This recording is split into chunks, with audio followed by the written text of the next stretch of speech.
ભ્રૂણ હત્યા જૂના જમાનામાં આપણને ખબર છે કે દૂધ પીતી કરી દેતા બાળકીઓને, દીકરી ન જન્મવા દેતા એની પાછળ એવું નતું કે મા બાપને દીકરી વાલી નહોતી, પણ એની સેફટી નહોતી. લગ્ન કરવા હોય તો એટલો બધો કરિયાવર માટે પહોંચી ન શકતા, સમાજમાં એની ઉછેર કરવા માટે એ લોકો સક્ષમ નહોતા, એટલે દીકરીને જન્મથી જ મારી નાખતા.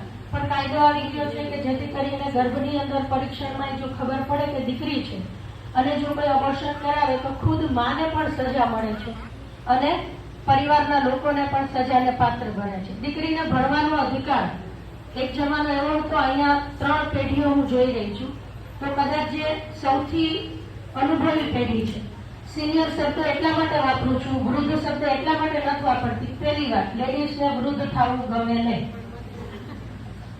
ઉંમર ગમતી નથી. અને બીજું, વૃદ્ધ શબ્દ કરતા મને અનુભવી શબ્દ વધારે ગમે છે, કારણ કે અવસ્થાએ આપણે બોલતા હોય તારા કરતા જાજી દિવાળી જોઈ છે, એટલે એ જે